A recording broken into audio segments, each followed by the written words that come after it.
Chol HaMoed, Pessah. Généralement, la réalisation d'un grand projet passe par 3 étapes. La première est celle de l'idée trouvée, comparable à une lumière. À ce stade, on est empli d'enthousiasme et on ne cesse de penser au succès qu'on obtiendra grâce à une telle idée. La deuxième est le passage à l'action ou, en d'autres termes, la confrontation avec la réalité. Souvent, les choses ne se passent pas comme on le pensait et des difficultés imprévues se dressent, retardant notre plan initial. Cette étape ressemble à une traversée du désert. La troisième étape est celle de la réussite. On peut enfin jouir du fruit de ses efforts et ressentir une sérénité qui provient aussi du fait que nous nous sommes personnellement construits durant ce processus. Enthousiasme, traversée du désert, sérénité.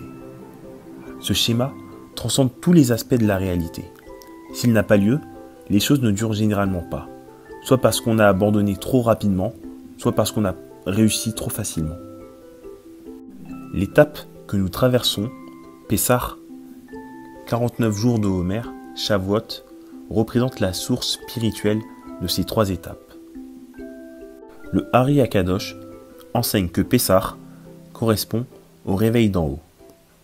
C'est-à-dire que le Ham Israël n'avait concrètement ni la force ni le mérite de sortir de l'exil et de l'esclavage d'Égypte, si ce n'est que Dieu lui fit un cadeau, une fabuleuse lumière assez enthousiasmante pour permettre à un esclave de devenir libre. Lorsqu'un juif revient vers la Torah, c'est cette lumière dont il profite, une lumière gratuite qui ne tient pas compte de son passé et qui vient d'en haut. De la même manière, les idées qui, si elles sont réalisées, donnent un sens à notre vie, proviennent de Dieu. C'est la raison pour laquelle elles nous enthousiasment. Après la période du réveil d'en haut, vient celle du réveil d'en bas, symbolisée par le conte du Homer. Le père a aidé l'enfant à apprendre à marcher en lui tenant la main, mais il doit maintenant les lui lâcher, car est venu le temps de faire ses preuves. Ainsi, la lumière disparaît sans nous prévenir, et la traversée du désert commence, parsemée de bons et de moins bons moments, de la même manière que, pendant le Homer, le deuil des élèves de Rabbi Akiva fait place à la joie de l'Ag BaOmer, que le Yom HaZikaron fait place à Yom HaAtzmaut, et Yom HaShoah à Yom Yerushalayim. Nous traversons ainsi des hauts et des bas. Il faut s'accrocher au souvenir de cette lumière pour tenir bon. Lorsqu'on lâche les mains d'un enfant qui ne sait pas marcher, il tombe.